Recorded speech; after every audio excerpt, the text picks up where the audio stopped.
want, man. Right. And we're live.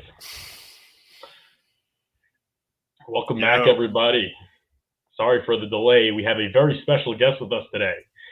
Ben Dubar from the channel. It's very hard to remember. The YouTube channel is called Ben Dubar. That's right. How you Thanks doing, for having Ben? me on. Happy to be here. Feel like we always have a good time when we stream. Always have a good time. Thanks for joining us. Yeah, man. What's going on in the chat? Hex Addict, Ted Cash. Who else is excited waiting for today's live stream? Yeah, very exciting. Ben Dubar. Oh, thanks, Ben, for tuning in. G Chambers and Hex Addict. Yes, a lot better. Thank you for asking. And Chad is in the chat. Thanks for joining us, Chad. Is that Chad of House Donner or whatever? Isn't that what he said? Yeah. He didn't say it this time. Oh, man. He knew you'd say it. All right. I guess we got 8 watching. Let's just get into the charts. What a day for Bitcoin today. Finally, we got some price action. We are down. I see it now. We're down to 17,379. There was a little bit of a run up in anticipation for the FOMC, where everyone was saying that they're going to slow the pace at which they raise rate hikes from 75 basis points per month, and they went down to 50. So everyone was thinking, oh yeah, bullish. And then the news was basically Powell said, we're doing the 50 basis point rate hike. So as expected. And he said, we're going to basically hold the raise the elevated interest rates for as long as it takes to curb inflation. And the market took it negatively, and there was a massive dump following that. What's your take on that, Ben? I mean, just sitting here waiting for the bear market to be over, really. I really haven't been keeping up with stuff the past few days. Just been so busy moving and stuff. But what do you think about it? What do I think about it? I think that basically there's always going to be like massive volatility following the Fed speech, but it's anybody's guess which way the volatility goes, meaning it was baked into the cake. Everyone was anticipating the 50 basis point rate hike, and they got what they were anticipating, and the market still dumped. And they're saying it's because he said they'd keep the rate hikes as long as necessary to curb inflation. But everyone knows that. That's nothing new. So I don't know. I guess it's just random. It could go either way. It's very complicated. Markets are very complicated, and how people interpret them is also very complicated. So, I mean, if there's one big hedge fund or a few big players that decide to dump it, then that could lead to some sort of cascade to some sort. I don't know if it really has to do with what he said, but what do you think? What about my TA, bro? Come on. Yeah, no, we had this pattern actually broke down exactly as I predicted it, because I predicted that basically it was going to go sideways unless it goes up or down. That's pretty spot on, man. I got to give you props. Yeah. Every TA sounds like that. I mean, we all went through TA, and because like it is very appealing. And like another thing is that like if you just see a technical analyst and he could seem very profound, because he says my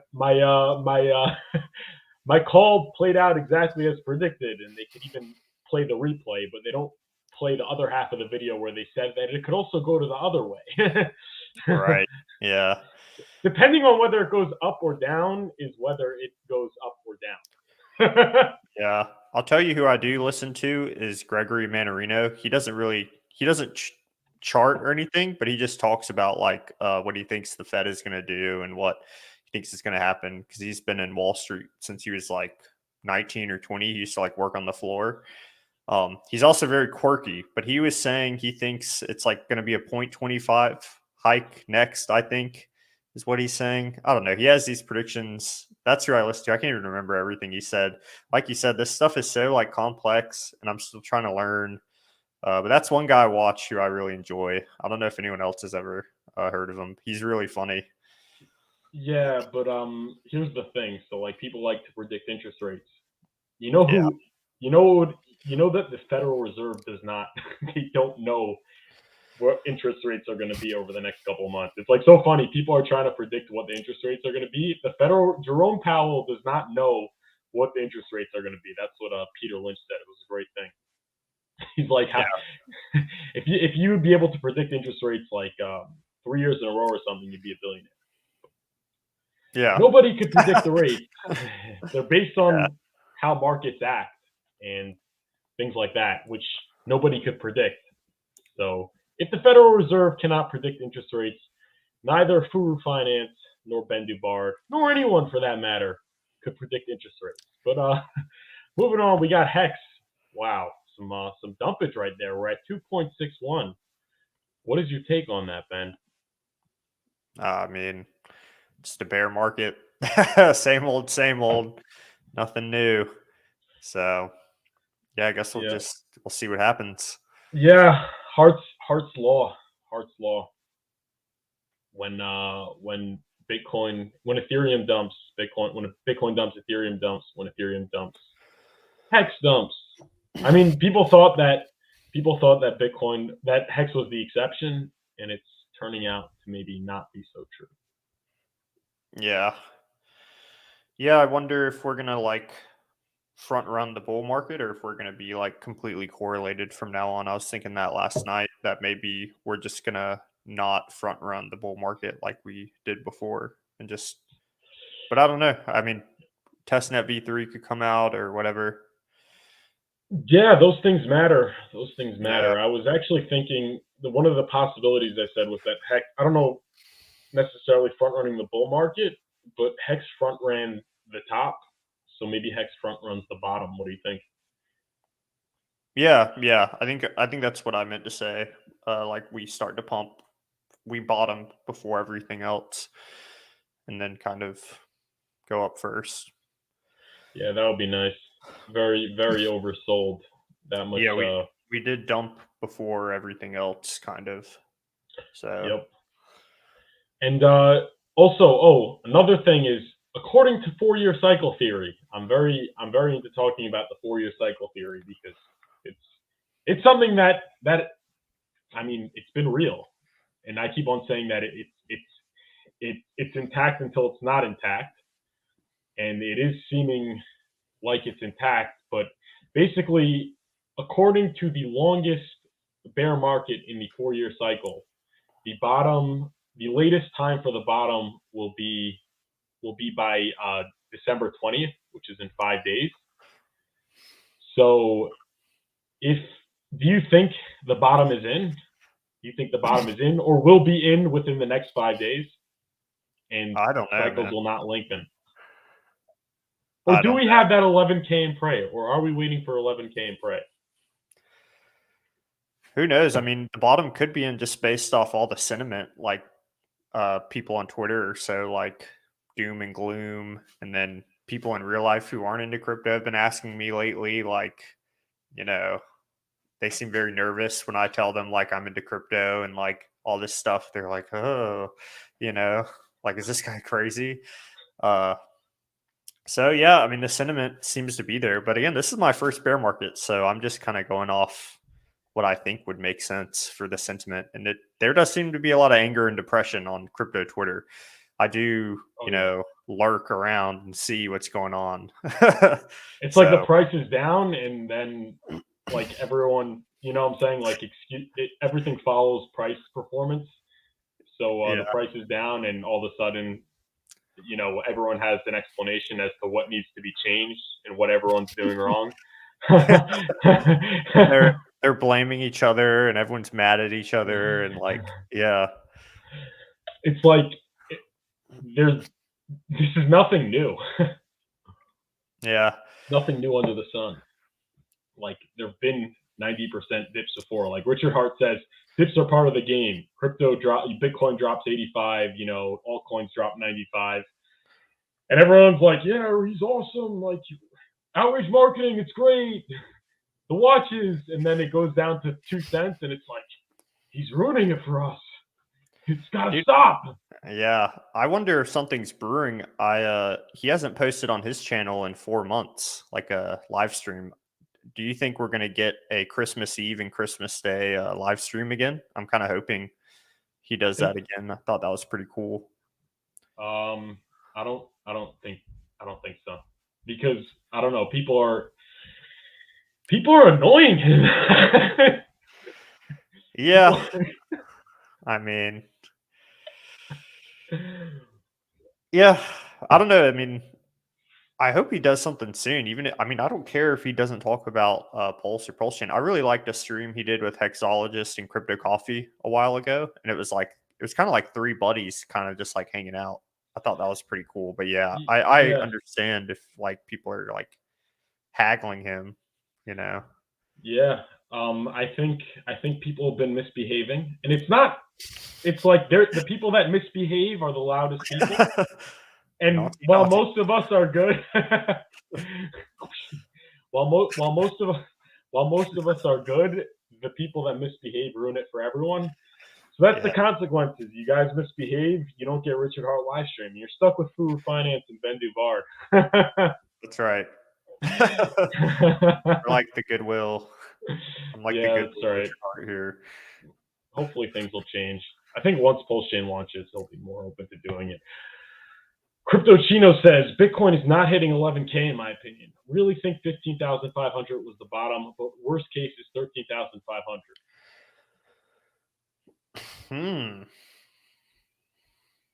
Interesting. Yeah, I hope we hit Richard's target. I mean, if something like Binance, maybe that's just FUD, but if something like Binance collapsed, like would the 11K and pray? I mean, I feel like it would probably hit, right? So yeah, that's actually similar to what I said yesterday. I said, like, if it just comes down to like markets and like buyers and sellers, just based on fear and greed kind of thing, I think everybody that owned crypto and would have probably sold by now. Like you're down to people that are pretty hardcore and pretty committed to what they're in. You know what I'm saying? Like that's true. Yeah. That's why I think that, like what you just said, it would take like a major institution going down to really cascade to 11K. And there are a bunch of them. There's Binance, which I covered yesterday. There's Coinbase. There's the biggest one that's seemingly insolvent is the Digital Currency Group. They're a parent company to Grayscale, so that would be bad. But I think if it's just based on like sentiment of fear and greed after like price crashes, I don't see it going to 11K. Yeah. All right. And then Hex Addict. People need to let him do his unboxing videos if he wants to. Stop telling you how to live. Yeah, that's a great point. What are your thoughts on that? Yeah, I mean, I agree. I mean, I feel like he knows more about marketing than I do. I'm not going to sit here like, listen, Richard, I have 500 YouTube subscribers, so why don't you just sit back and take a lesson from me? That's right. It's like, how am I gonna, like, I don't know. Like, I trust him to do what he does, Yeah, I think he's been right when everyone thought he was wrong before. I don't think this time would be any different. So I agree with you 100%, Hex Addict. We would get more live streams. That's right. Exactly. We'd get more live streams. I think he could also like kind of be like, if someone wants to sell, let him go ahead and sell right now. Like he's almost like, I guess in a way, it's adding to the pain of the bear market. Like, I don't know. You know what I mean? Like he's not around. So if someone is like on the edge of believing or not believing, he'd rather they sell now than like, who knows? Yeah, that's another thing. If the babies all get their way and like he launches Pulsechain early and the price like pumps, whatever I'm saying, like the price pumps, whatever, it's like then they won't get flushed out. So wouldn't you want those weak hands to get out. Like, wouldn't you want the more mature people that delay gratification to be the biggest bag holders? You know, dude, it's also like if he listened to every like person who complained to him about stuff he does, it's like he never would have even launched Hex in the first place. So it's kind of like this same character trait of like ignoring people and doing what he thinks is best has like served him pretty well. So it's just kind of funny. People are like, no, now you need to listen to other people. It's like that's kind of the opposite of what has gotten us to where we are, I feel like. So yeah, exactly. If it's not broken, don't fix it. Hex Daily Stats. We like to point out the good, but we also have to point out the bad. And today we had a net decrease of 206 current holders. This is like the largest net decrease I've seen in months. fake news. The chain don't lie. The chain don't lie. Got a net decrease of 206 current holders, and we did get a net increase in stakers though. We got 29 new stakers. But is this capitulation or is this the beginning of the end of Hex? What's your take on the net decrease in stakers?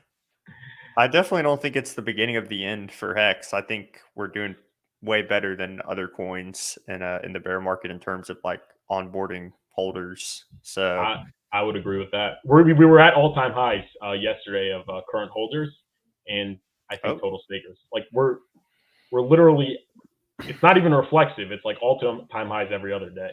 Right. Yeah. So Crypto 7 is in the chat. Do you guys watch Crypto 7's show? Are you guys subscribed to Crypto 7's channel? Crypto 7 has a phenomenal channel. He will be interviewing Richard Hart, by the way. You guys are complaining about streams, whatever.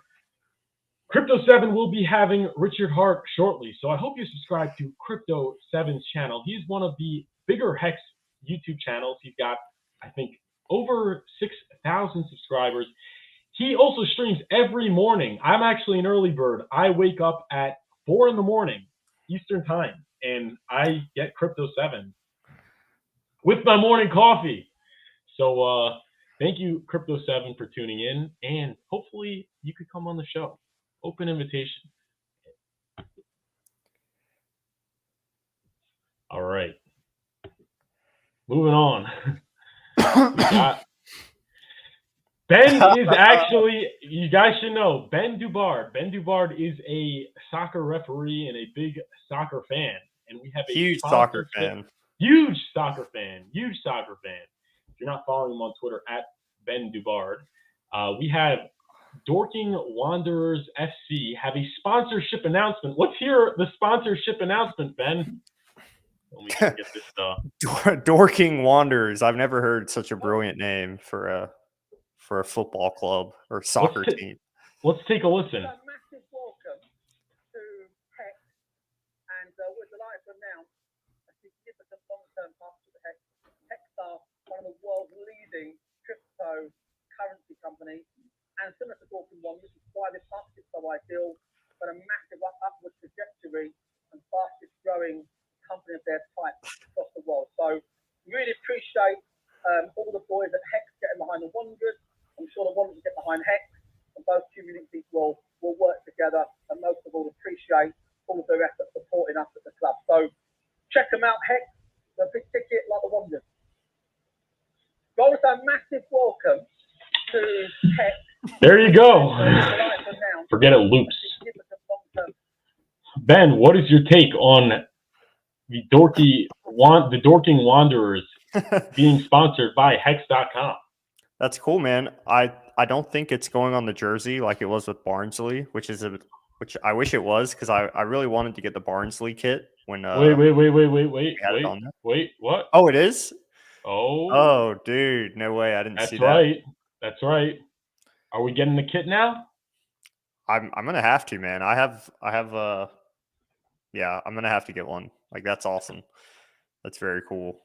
So it is funny. I think he called it a company in the clip. He was like, Hex is a great company.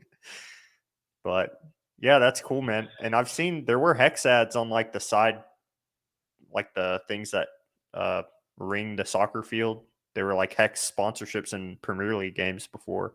I think it's on the Hex website. Like they have those posted. Yeah, up no, they cool. sponsored a team, and then like they got it taken down because people said they were a scam or something like that. There was a whole fallout, but they actually did get. It was like one of these random teams in England, I think in Manchester or something, and Honestly, and there was and they were getting like nobody ever heard of them, and then all of a sudden they get the Hex logo on their jersey, and everyone's talking about it. They get huge social media engagement. And there was actually a fundraiser for the hometown for that team, a charity fundraiser, and like Hexkins donated yeah, like I remember thousands that. and Yeah. thousands of dollars. And what do we get in return? They lost the sponsorship. That was very sad. Hopefully that's That whole not going thing to was happen with ridiculous, the dude. Dorking Wanderers. But Yeah, that whole thing was ridiculous. I remember that. It didn't make any sense. I'm pretty sure Richard Hart was like criticizing like the treatment of gay people in Saudi Arabia, and they like misconstrued his tweet as like insulting gay people, and he was like, "What?" So yeah, didn't really make much sense. yeah. Crypto 7. Thanks for supporting us. We appreciate it. Wanderers is nice. Good story. Glad you're covering. Thanks, Crypto 7. Yeah. Biggest story today. Bloody bullish.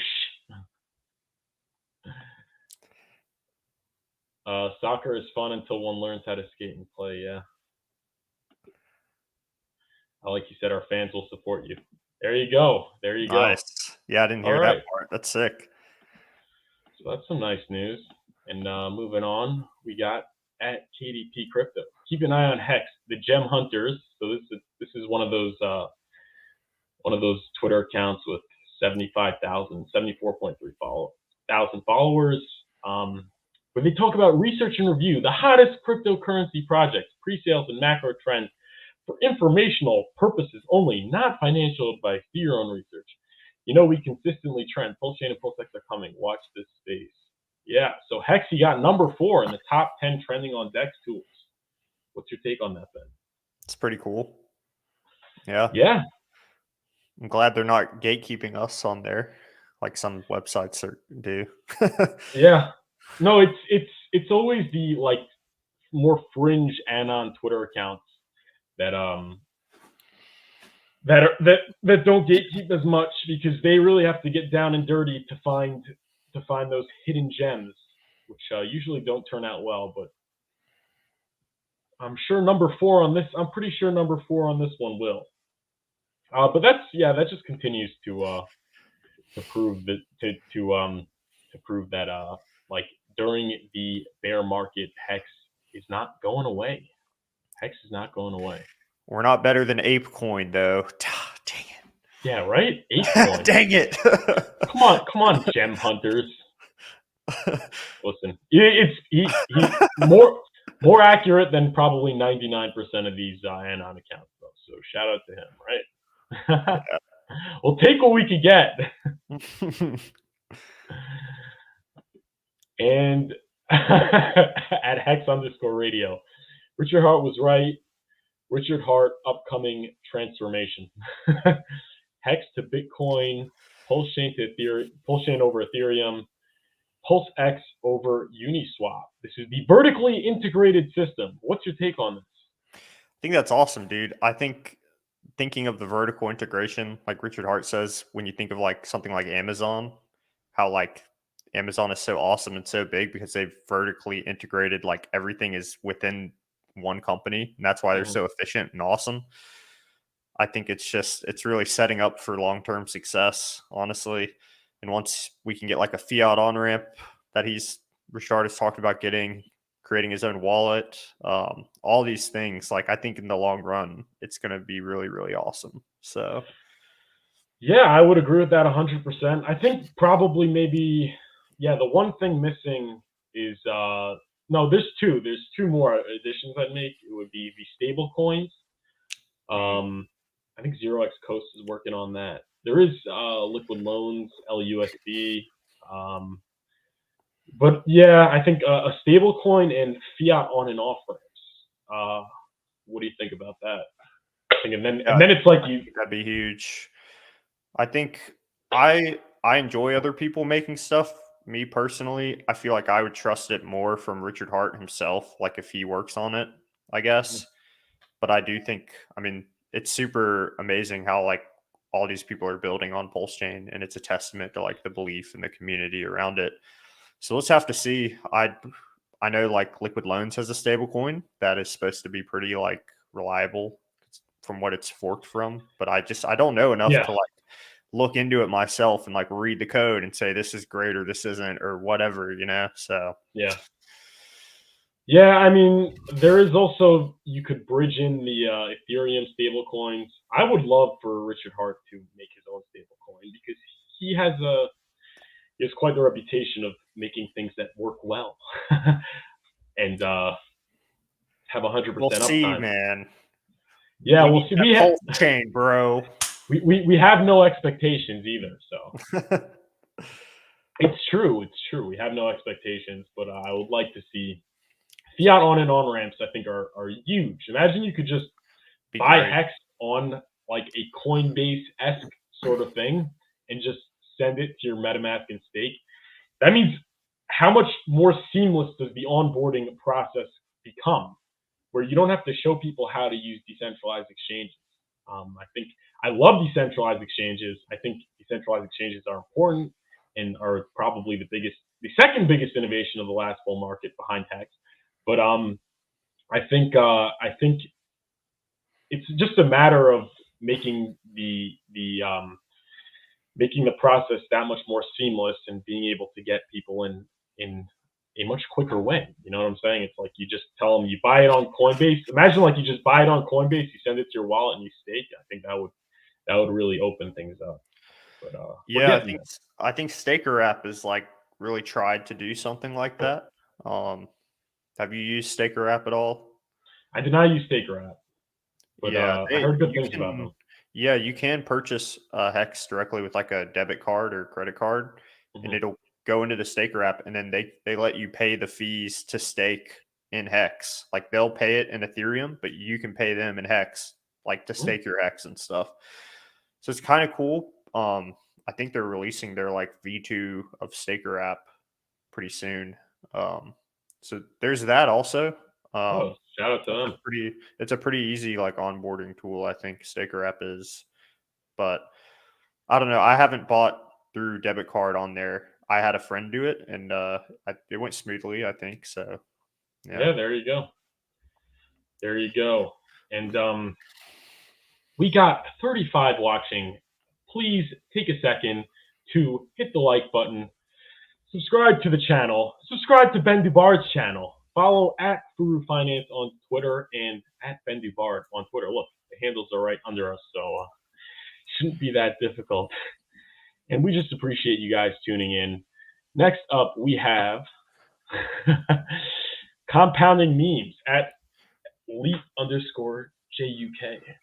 Can you imagine Hex, Pulsechain, PulseX, Richard Hart? Okay, so Richard Hart doing a live stream in 2047, bragging about calling the 1 million Bitcoin top on the day and how Hex is still running flawlessly on Pulsechain and 5 other blockchains. Before I read the caption, I thought the meme was going to be doing a live stream in 2047 announcing Pulsechain launched. Yeah, those memes are pretty funny. I've got a pretty funny Pulsechain meme lined up that I'm going to post soon. I think we're good. Yeah, check that out on at Ben Dubard. Yeah. Take a look at that Twitter. Yeah. There we go. Right under BitBoy Crypto. He's in good company. Wow. I don't know. Maybe not such good company. Here I am. So I have that video, that first video. If you have Hex stakes that are on a MetaMask, but your MetaMask doesn't have a ledger or a Trezor connected to it, that first video shows you how it's kind of confusing. But if you're someone who like you staked Hex and then bought a hardware wallet, and now you're like, how do I add this hardware wallet to my staked Hex? That's what that video is for. Because when I had to do that, it was really hard. And I had friends who struggled with it too, because it is kind of confusing. So if you're someone who doesn't have the ledger or Trezor connected to your Hex stakes, that is for you. Oh, there you go. There you go. So yeah, check it out and follow Ben on Twitter. And also, how about following at furufinance on TikTok for exclusive content? Furufinance only has 30 followers on TikTok. How pathetic. Let me tell you guys. TikTok is where the Zoomers are. It's where the next generation is. And there are a lot of these trading accounts. There are a lot of these trading YouTubers and content creators out there on TikTok. And they're showing the next generation that cryptocurrency is about leverage trading. They're showing them scams, rug pulls, all those things. It is so important. And what happens when they only see those people? They turn off and they get wrecked. They get scammed. They become broken. They become distraught. They turn off. They never come back to crypto again. And what a tragedy that would be. The next generation does not want to go into crypto. Hex is an intergenerational thing, something that it's not just about us and our generation. It's about the next generation and the one after that. And in order to make that happen, we have to be on TikTok. We have to save these young Zoomers. So go make sure you're following Furu Finance on TikTok, right? And while you're at it, make sure you are following Ben Dubard. That's right. I'm on TikTok as well. I agree with you, Crypto Ninja, that TikTok sucks, but it's not about you, Crypto Ninja. It's about the next generation. It's about the children, dude. Where's your It might be _ Dubard. I don't know. I can check. Like, I never go on it, and I hate having to like post on it too, because I just hate opening the app because it like shoves some crap in my face like immediately. I'm like full volume, and I'm like, go away. Yeah. No, listen, I'm not. Listen. I feel you because I never use TikTok, but and it's very time consuming and most of it's garbage.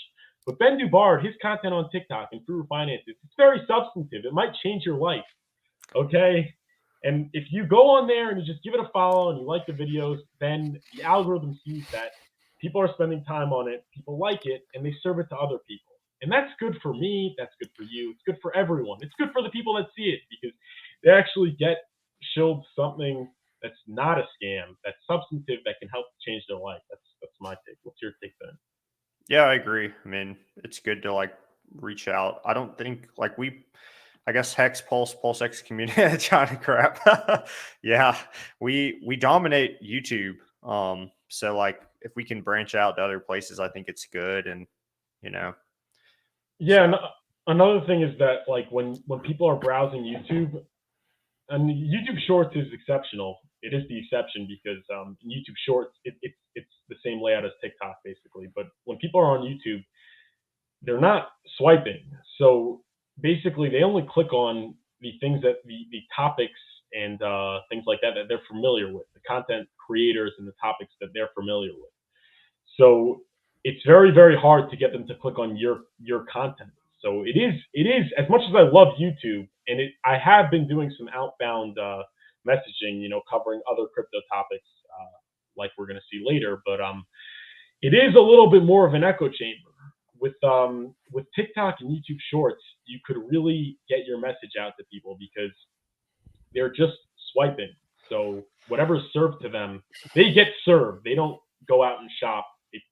The content comes to them, and you could very easily achieve virality and reach these demographics you would otherwise not be reaching. That's why I'm a big fan of getting on TikTok. I suck at TikTok. I mean, no, I'm very good at TikTok. Scratch that. I'm not usually on TikTok. I don't spend my time on TikTok, but I think it is good. It is good if Hexicans have a presence there. It is good. We need to get the next generation into real cryptocurrency, real self-custody, and those kinds of things. And that's what I'm doing, and that's what Ben's doing. So go follow us on TikTok. Come on, guys. Do us a solid. And we got 40 watching. Please hit the like button. Please subscribe to the channel if you haven't already. And there's also now a Furu Finance YouTube membership. And Bye, bye, bye, bye, what do you bye, get? bye. Yeah, no, it's. I just made it. I really don't have time to make exclusive content for members only kind of thing. And frankly, it's the people that can't pay for exclusive content that usually need it the most. So there is no exclusive content, but it's very little money. There's 5 options, like 99 cents to $5 a month. If you enjoy this, right?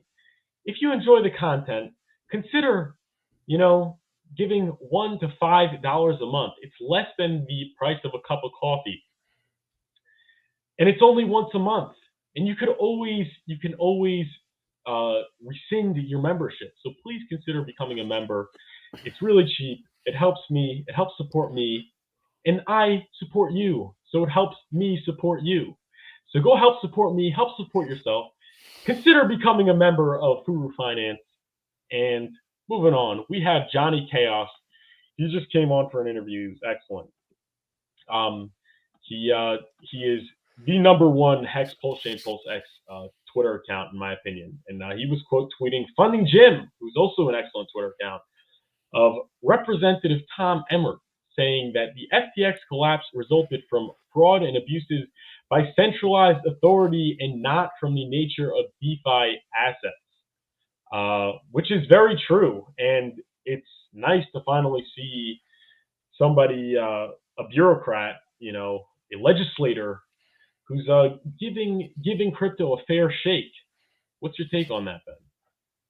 Yeah, I haven't seen the video actually, but that is pretty cool. I mean,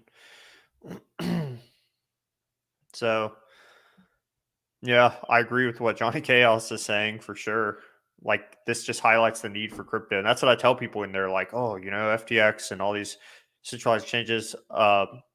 Someone told me like the other day, like, I just got an email from Coinbase and they're offering 10% on something. Like, how can they do that? And I was like, well, it's like basically just a Ponzi scheme, is what these centralized exchanges are doing. So Yes, that's why we need real crypto. So exactly. It's leverage trading, and centralized entities.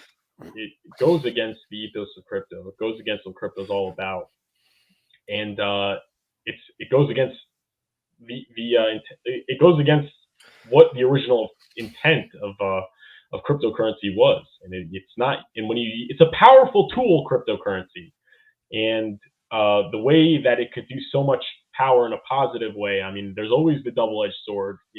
That power could be used negatively, and when you don't use something as it was created, you can have very, very vast negative consequences. And like we see that happening with FTX and Celsius and the likes of that. And yeah, the Ring of Power, what it did to Frodo. To Fredo.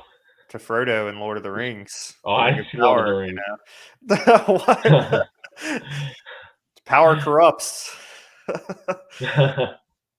Yeah, absolutely. I would agree with that. Power corrupts, and absolute power corrupts absolutely. That's why Hex is crypto independent. So then we got Johnny Chaos. If you guys haven't seen the interview with him, you better check it out. I mean, that is such quality content. He is so smart, so charismatic. Your eyes will be glued to the screen. You cannot stop listening to Johnny Chaos. Maybe that's why he doesn't have a YouTube channel, because you wouldn't be doing anything else. You'd just be watching him. Crypto did not fail. The attempt at centralized control over these decentralized technologies. This is a failure of human greed, control, and manipulation. This is not a failure in the code. Self-sovereignty is the solution. Centralized exchanges never were the answer. What's your take on that, Ben? Yeah, I think it's awesome.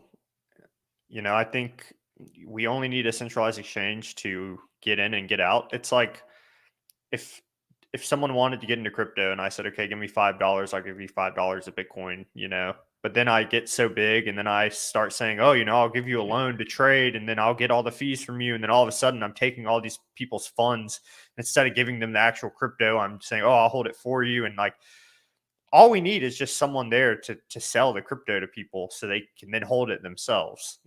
So like, what these exchanges do is like totally just against why crypto exists in the first place. It is literally the exact opposite of what we're supposed to be doing. So I think everyone here knows that, right? Because we probably all listen to Richard Hart and stuff. So Better be. yeah. Hex Addict sent a $10 super chat. Thank you so much, Hex Addict. I really, really appreciate that. No comment either. Just kindness. Wow. Hex Addict, thank you so much. And he says, keep up the great work. Thank you. And thank you for always thank you for tuning in. We really appreciate you guys tuning in, and we certainly appreciate your contributions. And very well said, Ben. The attempt at centralized control. So yeah, I mean, it's got to be used. It's a powerful tool. It's got to be used. It's got to be used as it was intended to be used. That's really what it is. And I think what really breaks my heart is that the government uses these failures of centralized entities as an excuse to crack down on individuals, on people that on cryptocurrency holders who haven't done anything wrong, like the people that have been self-custodying and things like that. Why do they have to be subject to AML and KYC because of these greedy centralized exchanges? It's not fair. Yeah, it doesn't make sense. And anytime people are involved in something, there's always going to be there's always this greed, corruption that can come into it. And that's why we have DeFi, and we can have something like Hex with trustless, immutable code. So we take humans out of the equation, and that's why we have crypto in the first place, to get rid of middlemen. So yeah. Yeah, 100%. And it's really nothing new under the sun. It's like back in the day, you had the money was gold. So like, then you had these people that said, hey, you don't want to carry around the gold. The gold is too heavy. Right. It's too clunky. How are you going to bring it from here to there? How about you put your gold in our storage vaults, and we'll give you a paper representing that value of gold, and it'll always be redeemable. We'll just charge you a small fee. And then like a couple of years later, all the gold is gone. And you see that exact same thing playing out. And it's like, no, we learned from the past. It's like, no, we didn't learn from the past. Things just keep on happening. It's cyclical. It keeps on happening. Yeah. Nothing changes. It's like people taking advantage of other people. What? Like, welcome to life, chump. It's like, welcome to the real world. That's right. You're in the big leagues now. And we got Ted Cash says, thanks everyone for tuning in live. If you're new to the Furu Finance channel, please subscribe and hit the notification button. Yes, thank you, Ted Cash. Thank you for saying that. And thank you for being such an awesome mod. Thank you, everyone, for tuning in. And yes, please hit that like, hit that subscribe button. Hit Ben Dubard's like button, and hit his subscribe button on his channel as well. And keep up the great work. Thank you. Well, we had that already, but for a super chat. Yes, thank you for the super chat. And yeah, if anyone else wants to send you, I won't say no. And CryptoChino, is MetaMask safe anymore since they're partnering with PayPal for Web3? Yeah, that's actually a good question. I just saw that. I'm sure most of us use MetaMask for DeFi shenanigans, but PayPal centralized, so it's contradicting. So we actually have crypto educator Ben Dubard, lucky for you, is on the stream. Ben, take it away. Yeah, I mean, I really don't know. I think it's probably fine. Like, I've seen Eric Wall has mentioned how technically Tornado Cash is banned, but every few minutes, like, you can still process Tornado Cash transactions. It'll just take a few minutes. So like, I don't know what else he'd use besides MetaMask, honestly. So I think it's going to be fine, Like, I don't think there's anything super huge to worry about. How does it work? I'm thinking it's just like you put your they put your public key in, and then once you make the purchase with your debit card, it just gets dropped in that wallet. I don't think I think it's a good thing, really. It's just more Yeah. adoption, and I think hopefully Richard Hart is going to have his wallet, when PulseChain comes out, and so. I mean, if we want to talk about problems with MetaMask, there's all kinds of problems with MetaMask, probably worse than this, like the fact Yeah. that your seed phrase is stored. If you don't have a hardware wallet, your seed phrase is stored in the browser. So if someone had your password to your MetaMask wallet, that's all they would need to get access to your seed phrase. And that's why if you have hex stakes on a MetaMask that's not protected by a hardware wallet, it's really important to do that. And I have a video about that on my channel, and it's pinned on my Twitter page as well. So yeah, so make sure you guys check out that video and make sure you have a hardware wallet. It's so important. There were so many remember there were like so many people, especially during the bull run, that had these Hex 15-year stakes that got hacked because they were using MetaMask on their phone, so they got SIM swapped, or their laptop or computer got hacked. And their wallets got liquidated. And you might not be worried now because what it's worth in your wallet, what the Hex is worth in your wallet might not be that much in US dollar value, but things could change. And if you didn't take the steps now to make sure that your security is good, you could be paying a heavy price. So don't be paying a heavy price. Go to Ben Dubard's channel. Go check out his video on having your seed phrase on MetaMask and migrating it to hardware wallet. Yeah, and subscribe to Ben's channel while you're at it. Don't wait. I had a friend. I had sent him some Hex, like gifted him some Hex. He got into Matic early because of me, and I told him like get a hardware wallet, and he got hacked for like $8,000, and he has no idea how.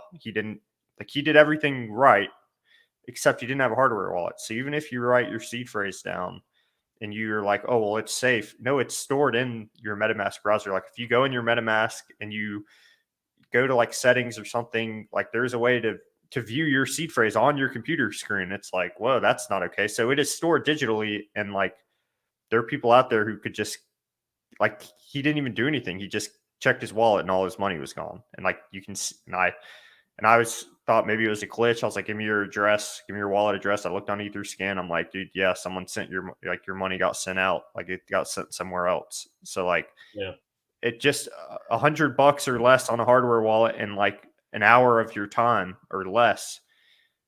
That's all it takes. And like Furu was saying, you might have a small amount. You're like, oh, whatever, it's not worth, keeping safe or whatever. Like this is crypto, like anything can happen. So, and then once it's a big amount, you might, get hacked, and so yeah. Take it seriously. Take it seriously. You don't think it's going to happen to you until it happens to you. Breach that security. Yeah, test 19. Thank you, Todd. And Crypto Chino says, I would assume Richard Hart will launch his wallet after bear market. So like 2020.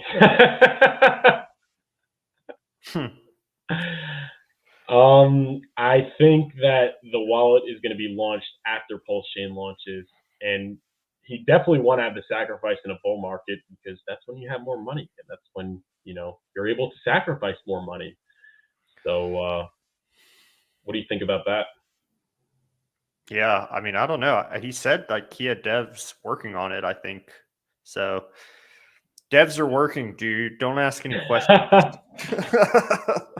The devs are working. The devs are working. You heard it here first. Do something, please. Please, devs. Yes. Anyways, we got 33 watching. Please hit the like button. Please subscribe to the channel.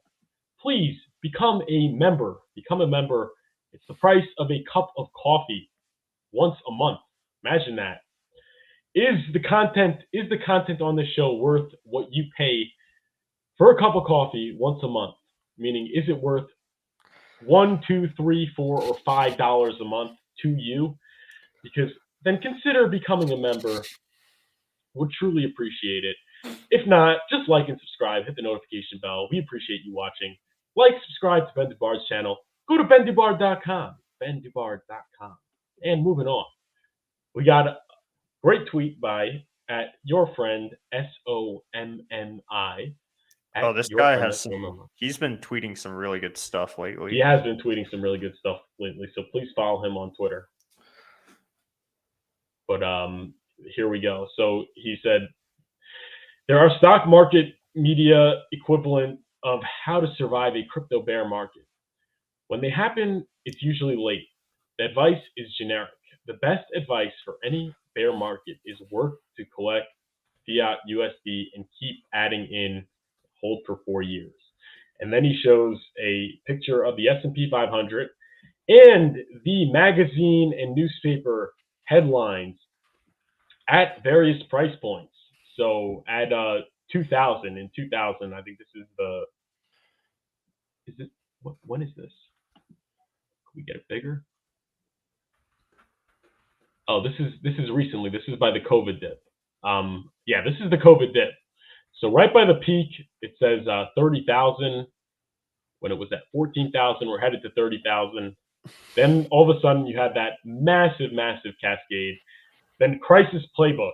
So then you had obviously the huge run up, big money pull. Everything's going great. You got the bull on the front cover.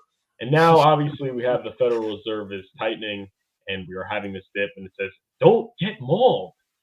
So the overall point is that the news always comes second. The price movement comes first, and the news headline comes second. The right time for the crisis playbook was right over here. And the right point for 30,000 was right over here, okay? But they're not there to cover what will happen. The news is there to cover what has happened. Remember that. Just remember that. So, what's your take, Ben?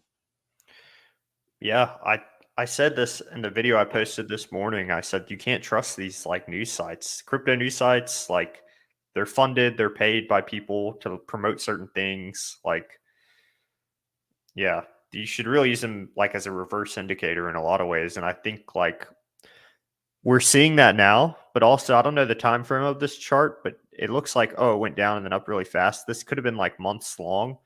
So there could be like months of articles like this, like sell, sell, sell, sell, and then we like go up, you know. So, and I think that's kind of where we are right now. If we want to talk about like bottom indicators or whatever, that's all the news I tend to see is like crypto imploding. The face of crypto, who is a genius and everyone loved SBF. This guy is crypto. Like this kind of crap you see. It's like, dude, no, what? Like, most people in crypto are happy he's going to jail, you know, that kind of thing. But like the media is framing it as like the face of crypto is going to jail, crypto's dying. And that's what we're seeing for like the past 3 weeks. And so, yeah. And then at the top of the, like Richard Hart said, the top of the bull market was Coinbase getting listed on the whatever, the NASDAQ or whatever it's called. So like, yeah, it's that kind of stuff. Like, so. Yeah, and I'm not, so a lot of people say like reverse indicators, like just do exactly the opposite. I say don't do what everyone's doing and don't do the opposite of what everyone's doing. Do what's right. And that is the importance of using your head, like not using an indicator, but using your head, doing your research, buying the right things, dollar cost averaging in, taking profits, but having obviously that long time horizon. Because the one really certain thing that you could take from history is that the market goes up, and it goes, as Peter Lynch says, it goes up a lot, and it goes down, and it goes down a lot, but it always goes up over time. And you want to get into the technicalities of why that happens. It's because money is not scarce, and it has to go somewhere, right? Money's printed out of thin air, has to go somewhere. People's needs are limited, right? And preserving your wealth, it can't be done in the goods and services that you buy from day to day. So all that excess stuff goes into the market. It goes into stocks, bonds, real estate, and crypto. And that's why ultimately the market always goes up over time. But does that mean that the asset that you're in, that is the argument for index funds? Because does that mean that the stock or bond, not the bond, the stock or real or crypto that you're in is going to go up. It doesn't mean that, but the good ones do, and you have the ability to discern and figure out the good ones from the bad, and you just have to buy and hold. There's no way out. But with regard to reverse indicator, even though I just said don't use them, I'm about to give you guys. I have like a friend of mine who's like a very regular guy, regular job, very normie kind of guy, and he like comes to me this morning and he's trying to give me the talk like you shouldn't be in this stuff. Like, what are you doing? I'm like thinking like bullish. Yeah, man. Yeah, no, that's that. But what are you guys saying? Let's take a little look at the chat. We got Ted Cash says, "Hey, furufinance, I think your audience would like to see you interview one of the female Hexkin broadcasters. What do you think?" So what do I think? I mean, why are you asking? Because you're genuinely interested in hearing what they have to say, or something? No, I'm kidding. Bro. No, I'm kidding. I'm saying, yeah, no, there are some very, very fine women out there, some very fine female Hexkin broadcasters. Many of them who I frequently quote on Twitter, frequently cover their tweets and things like that. And yes, I would love to have one of them on. I think very highly of them. I think very highly of that, and I think that is definitely something that we would want to do. What do you think, Ben? Do you think we should have a female Hex broadcaster on the show? Yeah, that KDP, I've listened to her in like Twitter Spaces and stuff. She's like super smart when it comes to like technical stuff. So that's who like comes to mind. I know SJ does a lot of like the sci-vive stuff, which is pretty cool. And then Havid Hex, she's like she's going hard on Twitter. She's posting like some really good stuff. It's Havid? Because I'd always say HVid. Maybe it's just she's like Danish, so maybe it's like Havid, yeah. Yeah, I don't know. Yeah, it's probably Havid. Yeah. She was the one that was really covering the Charles Hoskinson Richard Hart forum. She was the one that was really trying to make that happen, and she has been doing very, very well on Twitter, and she's provided a lot of great content for the show. So I'd love to have her on. And yeah, and Katie, same thing for KDP Crypto. So they're always welcome on the show, and I will reach out to them. So, not a female, but would love to see Furu chat with Wendy's, Motley, Sloth, Access, Furu. Yeah, definitely would love to chat with all of them. So, and Todd, hey Furu, do you stream at the same time every day, once a week? Hey Todd, same time every day, except Saturday. So we are on every day, 12 p.m. Eastern time, Sunday through Friday. Catch us here live. But great question. Obviously, appreciate you tuning in. And what about you, Ben? When are you on? So people can catch you. How about that? I'm thinking I'm gonna start streaming at 4 p.m. I put out a poll on my channel. I think 4 p.m. Eastern time. I may start streaming. I don't know if I'm gonna do it every single day, but I'm gonna see what happens. Obviously, the holidays are coming up, and I'm gonna have to like see family and stuff. But yeah. So keep an eye out. 4 p.m. Eastern time. I do post like a weekly video, usually on Monday, where I do like kind of what we do here, where I look at tweets. Interesting tweets I saw that I bookmarked, and then I look at them and I look at the hex price and I just kind of talk about what's going on. So yeah, if you want to subscribe to me, that'd be cool. And I'm sure I'm going to have Furu on my channel as well once I start streaming. I've only gone live like twice. So yeah. Once you go live, like it's very hard to, put out those short videos because it takes a lot. It's like, you could get so many more short videos from being live, and also you can connect with your audience, with your demographic that much better because you can talk about what they want you to talk about. So we appreciate you guys tuning in. We appreciate you, Todd One. I'm on every day, Sunday through Friday, 12 p.m. Eastern time. Catch me there. 100 Rainbows. Thanks for streaming. What does furry mean? You mean Furu?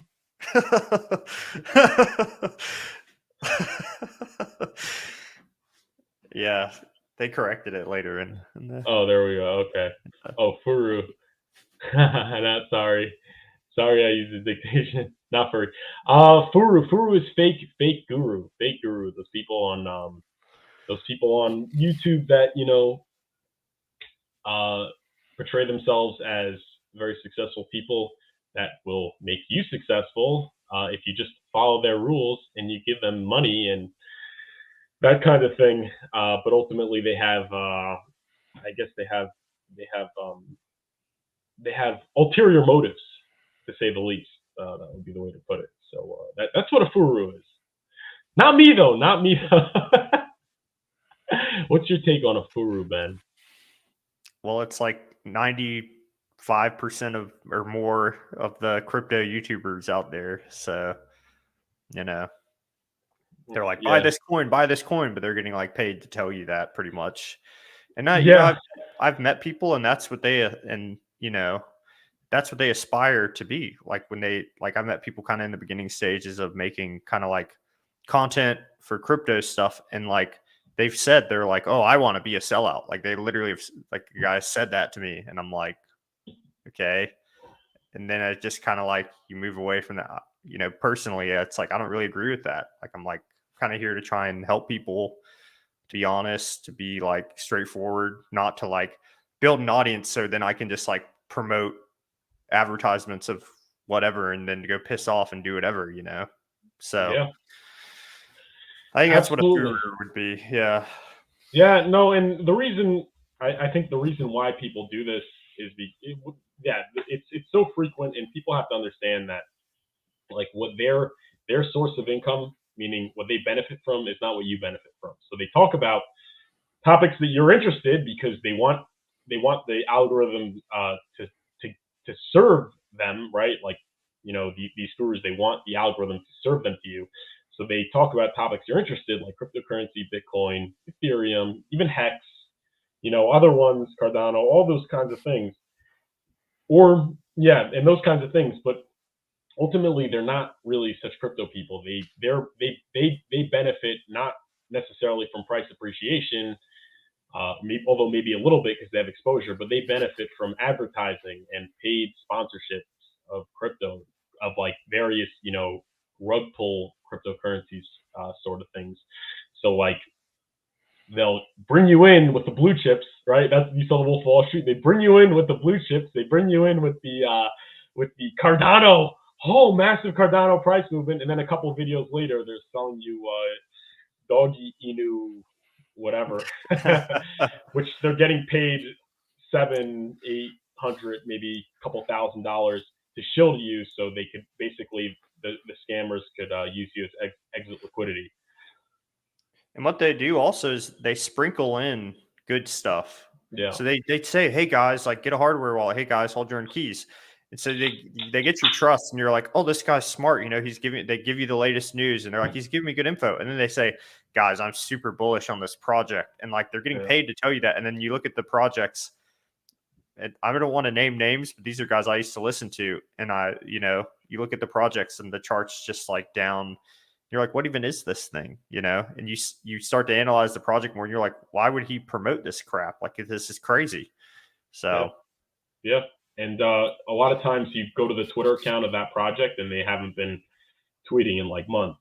I think that's like a big indicator of that. But I'm saying, and when I first got into crypto, I fell for the same junk as everyone else. Like I went straight to my the exchange. I FOMO'd in like a lot of money, and I'm sure a lot of people had their lives destroyed by that. And these people don't consider it. They're just making money, which is why we work for you. We work for you. Sounds like so cliche. Like I'm just trying to suck you guys. Which is why you have to become a member, right? Which is why you guys have to support me. We are actual gurus. No. I have gotten a lot of emails. And by the way, the proof of that is I have gotten a lot of emails. I actually read one to Ben of cryptocurrencies that they say we really enjoy your show, and we have this new Pulse fill in the blank project coming in. We'd love to have the devs on, and we'll give you financial compensation. And that's why it's important to support us, because we have to work for you. But obviously, I would never consider taking pay for play cryptos kind of things. I'd rather just get a job, pick up the mop, wash some cars or whatever before I do something like that. Yeah. Well, when you're playing a long-term game, it's like that's how it is, A lot of these guys are playing short-term games. If you're screwing over your audience constantly, it's like, so Yeah. when Yep. when you stake your hex long term, That's right. We benefit from what you benefit from. Like, I'm staked 15 years. From what I've seen, Furu does this each day at noon Eastern Time. I have heard about the Telegram. I have heard. Well, I don't have a Telegram group, no. I was talking about the Uh, Wendy's and Motley. They have okay. a Legion Telegram group. I told you about it before. Yeah, you have. Dude, it's great. It's the only Telegram group that I actually read like most of what is like. I will go and I'll just read through because there's just good, intelligent conversation in there. They also ran a group sacrifice to get a higher multiplier on the Pulse and PulseX sacrifices. Interesting. Yeah. Okay. Yeah, go check that out. And we got 43 watching. Please, if you're enjoying, hit that like button, subscribe to the channel, and sign up for the Furu Finance newsletter. It's free. Give you information I don't talk about during the show. And it helps me stay in touch with you. So just click the link in the description and put your email in. It's private and encrypted. You get great information. You can always unsubscribe. This week we're going to be covering meme coins. I actually have a 10,000x gem. No, but I do have a pick for what I think the meme coin is going to be for the upcoming bull market. And it's not Pulse Doge and it's not Pulse Bitcoin. Sorry, guys. And I'm going to tell it to Ben after, and he's going to agree with me. And I'm sure he signed up to the email list, but if he hasn't, I'm going to tell him anyway. And he's going to sign up to the email list. And I would not recommend putting a lot of money into it, but you could, throw a couple bucks. Why not? Because I really do think this is going to be the meme coin of the upcoming bull market. But obviously, it's not, it's not going to be probably even 2% of my portfolio, and I'm the most bullish on Hex Pulsechain and PulseX. But yeah, go hit the link in the description. And got any more chats we got here? Yeah, Furu and KDP interview. Yeah, let's make that happen. Just joined Mux. Is my audio bad? It sounds good to me. We got 45 people watching. That's the only guy who said anything about it. So let me just check, make sure it's not using my. Yeah, it says. Oh shoot! It's using the wrong. Shoot it! Oh, I can't hear you now.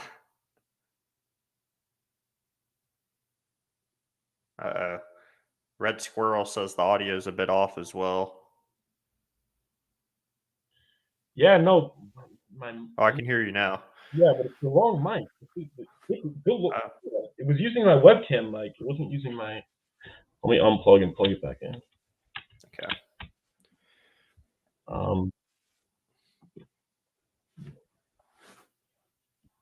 Oh no, it's been bad the whole time.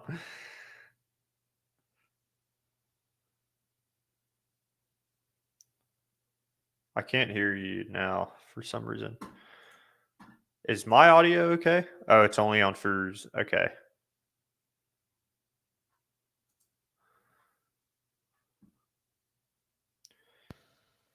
Yeah, my mic's not working.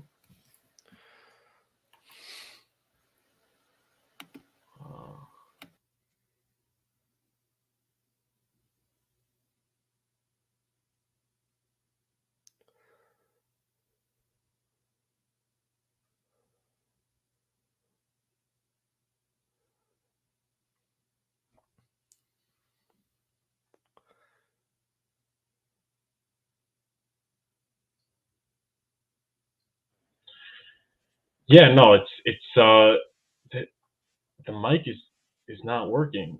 Should I leave and join? Try it. Let me Should I step out and step back in? Sure. Hold the fort. I'll hold the fort. So I see a good question from Walker Vaughn. You're brand new to crypto. Can you break down PulseChain and PulseX for beginners? So PulseChain is just a faster, cheaper, better version of Ethereum. And you can think of Ethereum like a smartphone that has a bunch of apps on it. And so Hex would be like an app on the Ethereum phone. PulseChain would be like a faster, better phone. And then one of the apps on the Ethereum phone is also Uniswap, which is a decentralized exchange where you can swap cryptos, but think of it in a phone sense, it'd be like an app store. So PulseChain is going to be like a better, faster Ethereum, and then PulseX is going to be like a better app store on the PulseChain phone, if that makes sense. I have some videos on my channel too, where I try to explain PulseChain and PulseX for beginners, basically using kind of like real world analogies, like I just did. If that made sense, let me know. Maybe it How am I doesn't. sounding? Am I It coming sounds in? good. You've sounded good to me the whole time, so Oh, but yeah, no, that was a good call. Thank you. Sorry about that, guys. It was the wrong mic. So good call. Good looking. So we got 46 watching. Hit the like, hit the subscribe, become a member. Price of a cup of coffee. My memberships are, so there's coffee is $1, and then $2 is Americano, $3 is cappuccino or something.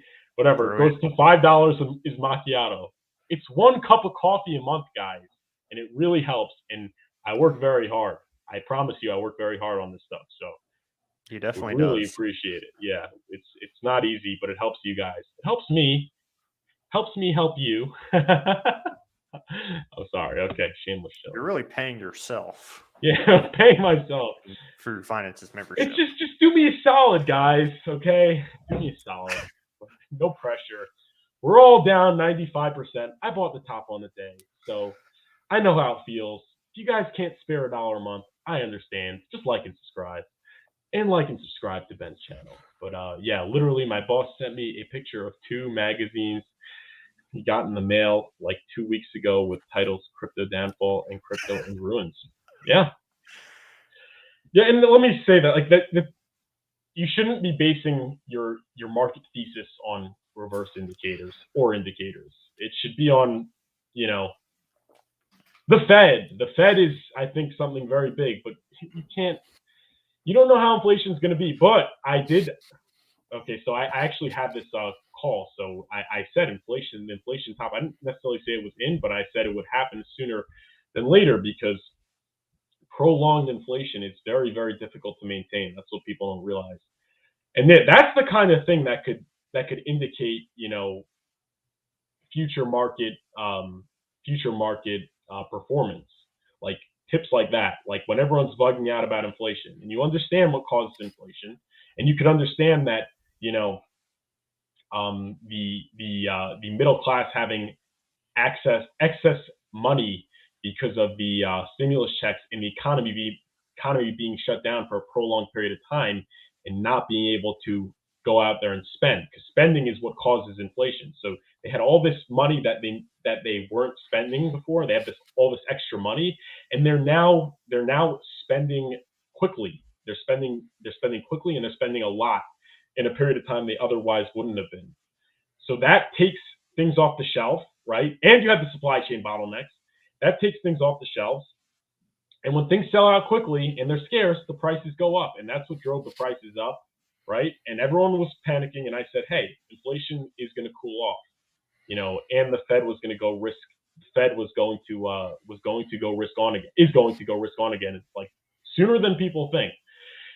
And I kept buying. I didn't think, oh yeah, the market's going to continue crashing. I kept dollar cost averaging and things like that. Like that's so basically, and that's what's happening, because inflation goes up enough, people stop paying, right? When the prices go up too much and your raise can't keep up with the price rises, people stop paying, and that brings inflation down. And that's what we see. That's the kind of thing that you could use to judge future market performance. Not indicators, not reverse indicators, but just using your intelligence, using your head. What do you think about that, though? I agree. There's no like one single right way to do like anything really in life. Like things aren't black and white, and it's the same thing with calling the bottom or whatever. Got to think critically. You really got to think critically. So, but heck, I'll take it. I'll take this reverse indicator. Okay, buy. No, just kidding. Dude, that is so funny. My dad, like a few months ago, sent me this article, and it was like crypto traders depressed and anxious, committing suicide. I was like, and he sends me that article, and he says, "You okay?" And I was like, wow. And I like literally called him. I was like, hey, like I'm okay. I don't leverage trade or anything. Like it's just like, oh my gosh. Yeah, no, it's very subtle way of like checking in on me. Yeah, but another example, by the way, I remember when Bitcoin was at like 36, 37,000, and I saw the front cover of the Wall Street Journal said that the crypto party was over. So, and then it dropped another 50% after that. So I'm saying, right, don't be a purist for reverse indicators. But I will say reverse indicators, meaning very bearish sentiment, is a better indicator than indicators, like, technical indicators and those kinds of things. So I'll give it that. Like, I'll definitely rely more on the fact that, like you're saying, that there was a 2-week, the headlines were titles 2 weeks ago. The front page saying crypto's downfall and crypto in ruins. Yeah, that's definitely a better indicator than any of those, technical indicators. Those are just a bunch of nonsense. Flip green or blue or orange. Yeah. I was like, yeah, finally, bottom. Yeah. Okay. Take a look. All right. And we got a chat from. It's been bad the entire time. Yeah. Guys got to let me know. And we got Walker Vaughn. I am brand new to crypto. Love your stuff. Can you break down Pulsechain and PulseX for beginners?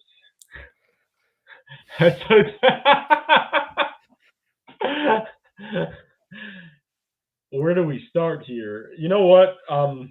I answered this while you were messing with your audio. Well, there you go. Yeah. There's great content for that. But maybe we could cover it later if there's time. Let's get back. A lot of people in the comment section. Let's just get back into the news because we have our. Oh shoot! Whoops. Sorry about that. Share screen. There we go. Yeah, what do we got? We got 8 social media influencers charged by the SEC for $100 million stock manipulation scheme. The Securities and Exchange Commission of the United States filed a lawsuit against 8 social media influencers for a $100 million stock manipulation scheme. The individuals included co-founders, podcasters, and YouTubers. The SEC filed the lawsuit with the Southern District of Texas U.S. District Court. As for the latest details from a press release by the SEC, the 8 social media influencers have been charged for a stock manipulation scheme. These individuals were using social media platforms, including Twitter and Discord, to manipulate the exchange-traded stocks. SEC claims influencers promoted themselves as successful traders. There you go. For who was asking about the definition of Furu.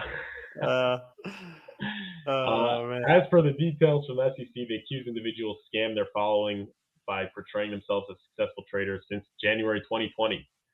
The charges of these influencers are on the grounds of purchasing certain stocks and encouraging their followers to buy them. The SEC also stated that when the share prices of those particular stocks increased, the influencers dumped them without revealing their motive.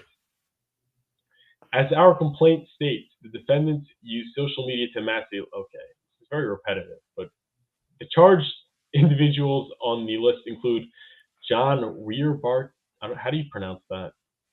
Rearbarchik or something? Yeah, that sounds right. Sapphire Trading Forum, Edward Constantine, aka Mr. Zach Morris, co-founder. Have you heard of him? No, it's just like weird. AKA Mr. Zach Morris. Well, let me see if I can bring up their accounts. So I've never heard any of those people. Let's see. John.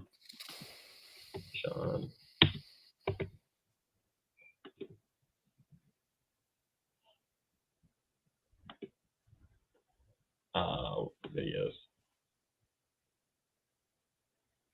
Is this him? Weird. Oh, wait. Zach Morris, trader. Did they take their YouTube accounts down? They must have, yeah. That would make sense. Oh, wait.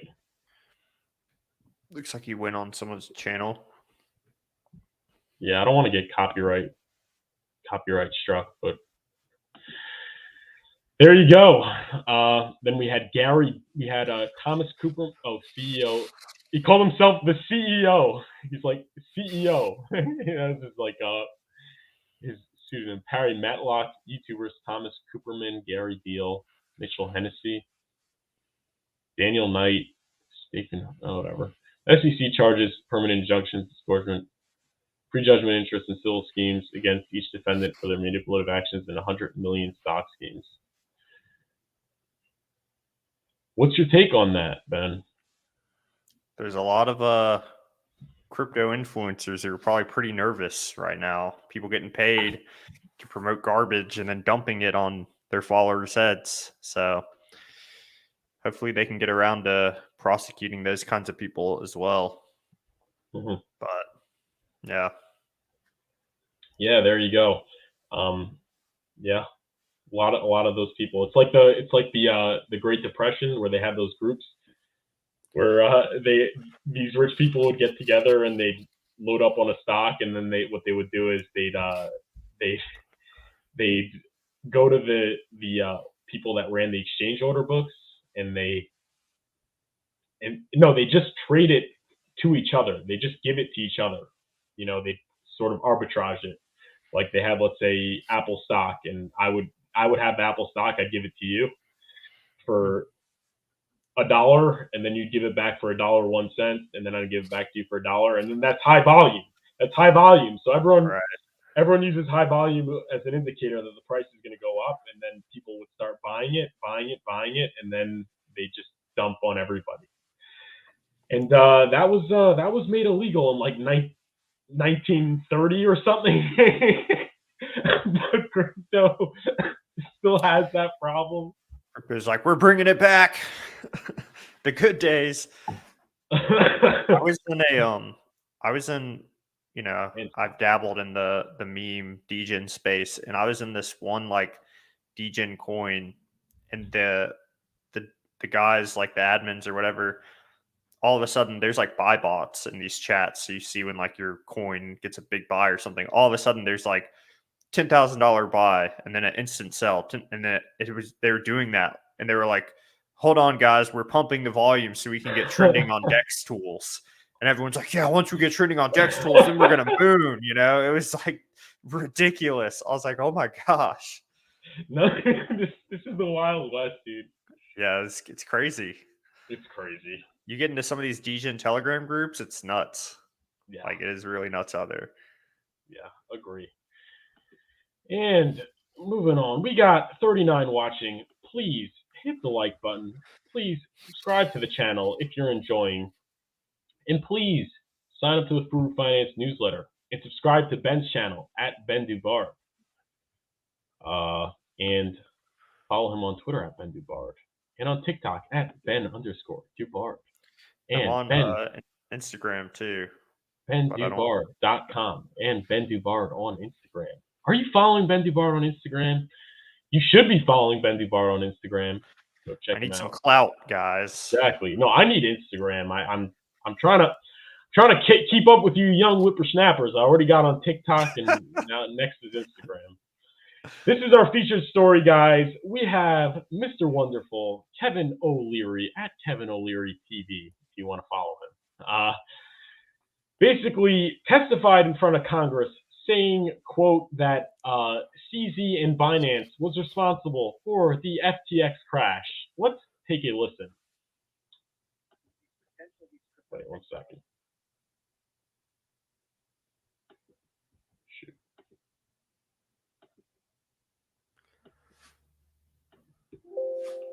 All right, here we go. Astronomical in scale. In August of 2021, nearly 3 years after I started allocating capital to the crypto sector, I entered into an agreement with FTX to be a paid spokesman. I was paid approximately $15 million for these services, plus approximately $3 million to cover the portion of the taxes. Of the remaining amounts, approximately $1 million was invested in FTX equity and approximately $10 million in tokens held in FTX wallets. The equity is now most likely worthless, and the accounts have been stripped of their assets and, interestingly, financial records. I've written them all off to zero. Because I was a paid spokesperson, however, I never invested any capital from our partners or LPs in FTX. The capital loss was from an operating company that I had 100% ownership in. Actually, were you able to hear that? Kind of, a little bit. It was kind of hard, but Oh, I'm sorry about that. Whatever. I don't know. Whatever. This is actually the wrong clip. This was the clip of him saying he was paid $15 million to be a spokesman for FTX. And he just said he said later on in that testimony that says he believes Binance put FTX out of business intentionally. Kevin O'Leary, who got paid $15 million by Sam Bankman-Fried, with your money, depositors, with your money. He took your money to tell you that FTX was the best and you should put more money in FTX. And now he's saying that Binance put FTX out of business intentionally. Former FTX celebrity spokesman Kevin O'Leary says he believes the bankrupt crypto exchange was toppled on purpose by China-based rival Binance, based on claims made by ousted FTX founder Sam Bankman-Fried and the actions of Binance CEO Changpeng Zhao, CZ. O'Leary, an investor and Shark Tank star, made the assertion Wednesday while testifying before the Senate Banking Committee when asked his opinion on why FTX failed. In my view, my personal opinion, these two behemoths that own the unregulated market together and grew these incredible businesses in terms of growing, were at war with each other, and one put the other out of business intentionally, O'Leary said. Now, maybe there's nothing wrong with that. Maybe there's nothing wrong with love and war, he continued. But Binance is a massively unregulated global monopoly now. Wow, he's so concerned. Such a good man. They put FTX out of business now. Lots of other reasons, I'm sure, but that's my personal opinion. So he said this as his personal opinion. That wasn't even based on anything. O'Leary recalled Bankman-Fried telling him shortly after FTX collapsed that the exchange spent as much as $3 billion to repurchase Binance's purported 20% share of his firm because Zhao allegedly refused to comply with regulatory requests from different jurisdictions, thereby prohibiting FTX from being cleared for licenses. They moved on. The movie said strip the balance sheet of assets. So he's saying that basically Bankman-Fried,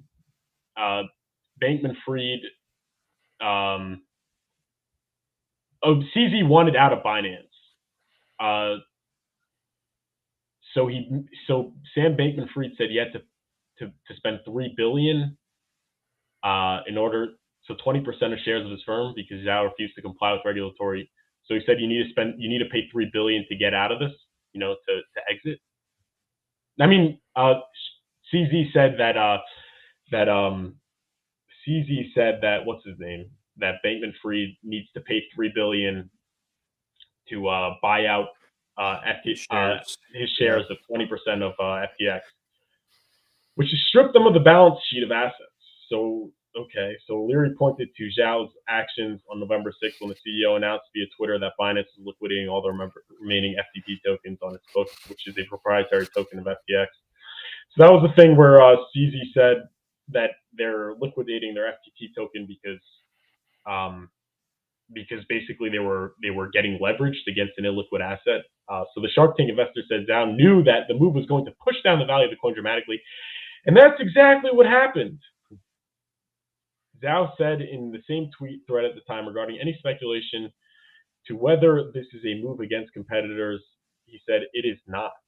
Bankman-Fried arrested Monday, and so they talk about him being arrested, but First thing is that why is he blaming him for liquidating for making basically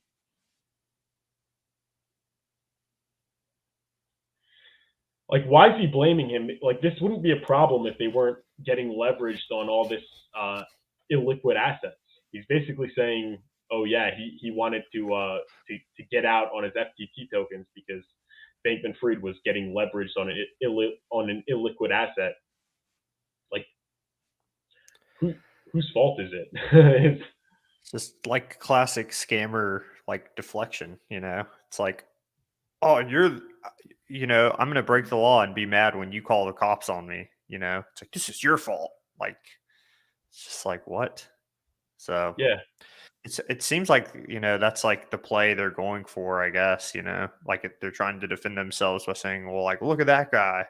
So, which I guess would mean that they don't really have much and they're, hopefully he goes to jail for a long time, but yeah, he has no evidence behind him. He's saying it's his personal opinion, right? He believes, as it says in the title, and then he says, and then he blames CZ for selling a token that it's like, yeah, how about you not getting leveraged on something that you created out of thin air? Like how about that? Like what you're and what about like everything about regarding the Alameda FTX, FTX funneling money to Alameda and all those kinds of things. Like CZ is the one to blame. How about you look at yourself, buddy? Taking $15 million, probably in customers' deposits, to shill something that you didn't even do the research on. Like you could have. Goes back to what I was saying about research. Like he's like saying now, where did the money go, Sam? He's like, look, Sam, where did the money go? He's like a tough guy now. He's Mr. Wonderful now. He's like, look, Sam, where'd the money go?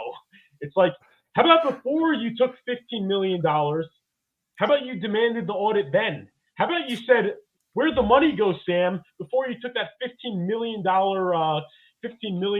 payout and told everybody to put their money in it and screwed over everyone? Yeah, how about that? I don't want to hear about CZ. You never question a guy in cargo shorts. but this time he should have. Yeah, exactly. Now he's complaining that he lost $15 million. He lost $10 million. He's like complaining that he lost $10 million, but he's still up like $4 million. He lost 10.9. He's still up 4.1 because he got a free 15 mil from Sam Bankman-Fried. It's all a circus, man. It's a big circus. That's why Hex is more prevalent than ever. It allows you to save yourself from yourself, self-custody, delayed gratification, trustless yield, no counterparty risk, no middleman. Hex.com, everybody. Hex.com, not financial advice. But, there's one man who's been right through all this. That's right.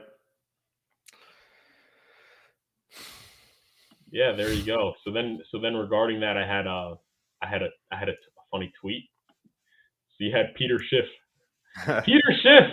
We like Peter Schiff. I don't understand how Kevin O'Leary can claim to have lost $15 million in FTX when the entire $15 million was given to him by Sam Bankman-Fried to pump FTX. Kevin's only loss is his reputation. A lot of people who aren't nearly as rich lost hard-earned money due to his endorsement. And then we got CZ saying, agree with Peter on this one. Give them both a like. What is your take on that, Ben Dubarge? Yeah, I mean, he's right. But again, it's all these.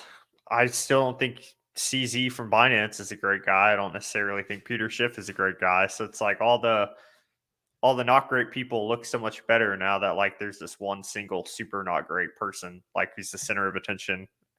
Yep. You know what I mean? So yeah.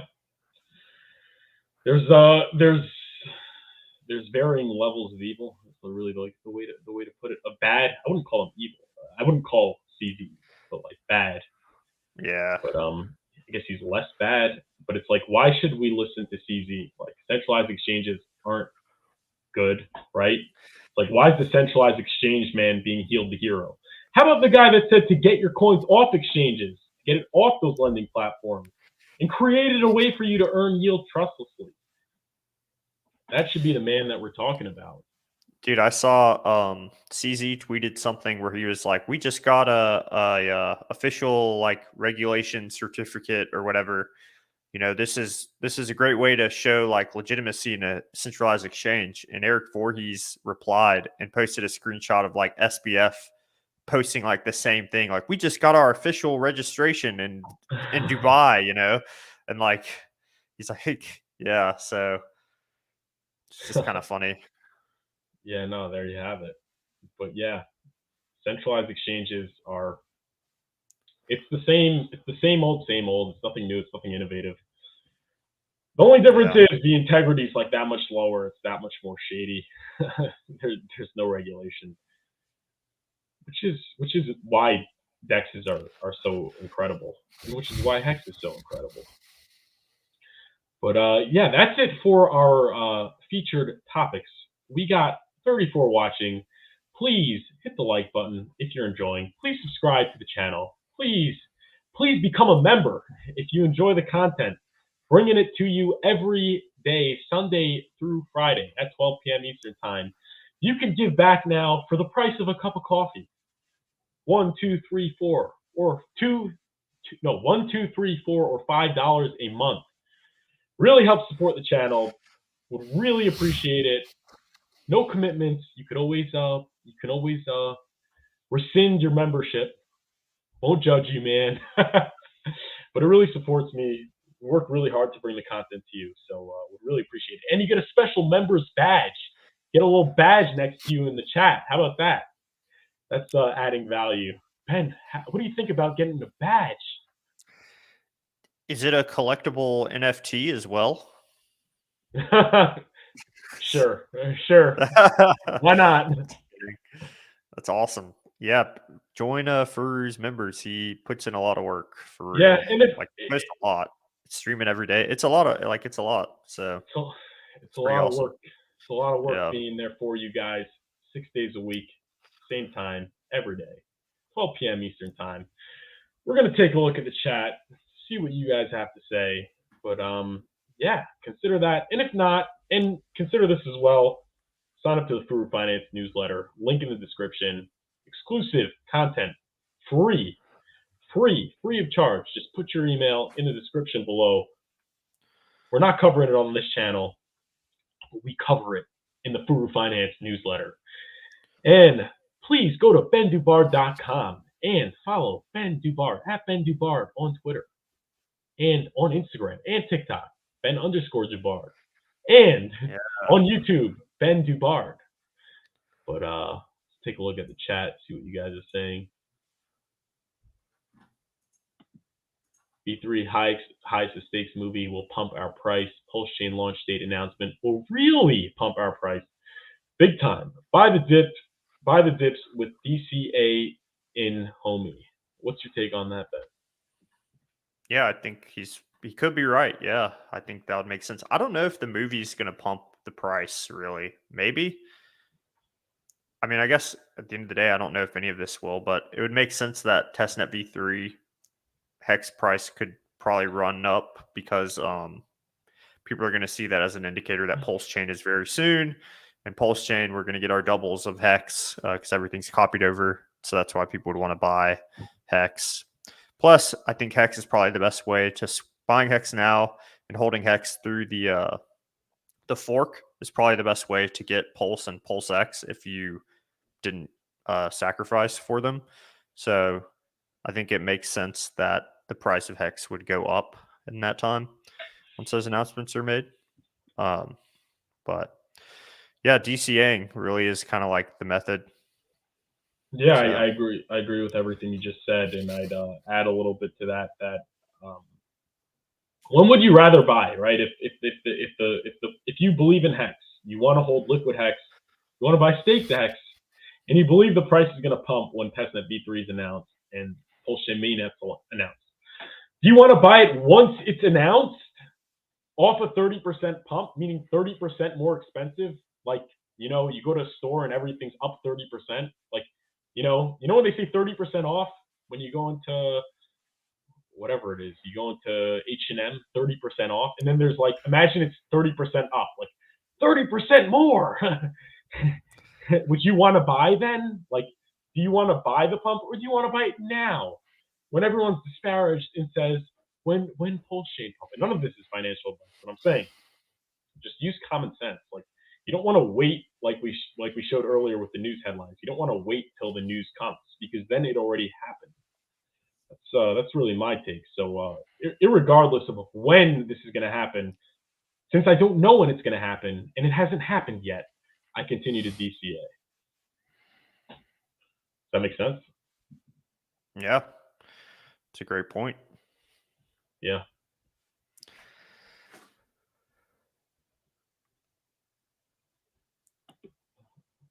When Richard Hart is ready, I trust his timing for maximizing gains.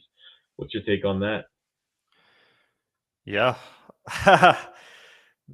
I guess this is implying that he could be timing the market, and maybe he is, because he hasn't said, from the last time he said, I'm not timing the market, he could now be timing the market. So I trust what he says, but it could be something like that. You know what I mean? It could be, but I don't see why it really matters. I mean, the whole timing the market thing is overrated, because if you think, like, in a way, it's like, in a way, it would sort of benefit him if he launches like before the price goes down a lot, because then the price would be lower than the sacrifice. The price would launch at a lower price or reach a lower price. And when they talk about, Hex did a 10,000X, they're not talking about launch. They're talking about from the bottom. So you have a lower floor, you have a lower bottom, which means you could brag about more multiples, because that would inevitably mean you have less sell pressure, more room to run. So from his perspective, I don't even understand. I guess from your perspective as a sacrificer, it benefits, because it'd still be him like trying to time it a little before the bottom, so like there is that dump, like you're saying, and then that would make sense to me too, where like that makes a lot of sense. Like he would want it to potentially go lower than SAC price to shake out weak hands, but to also potentially get that like 10,000x wick down. Yeah, I mean, I don't know. I think people be overthinking. I think it's just not ready. Tech takes a long time. Yeah. I don't think he's scheming. I'm telling everyone. I'm telling everyone. I'm gonna release it when it's ready, but really, I'm watching the charts. I'm gonna release it right when it's not doing that. Dude. Yeah. He's not doing that. Wording as hell, wondering what RH is buying at Gucci. Okay.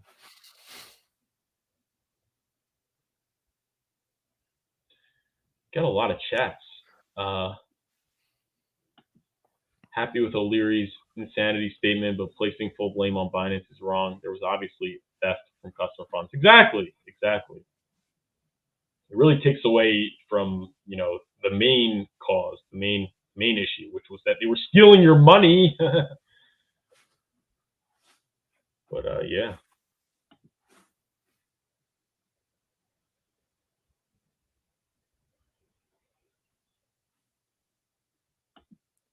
Cash. Timing the bottom of the market is the best thing Richard could have done for Pulse. I don't know. I guess if that is what he's doing, you'd have to wait and see how it plays out, right?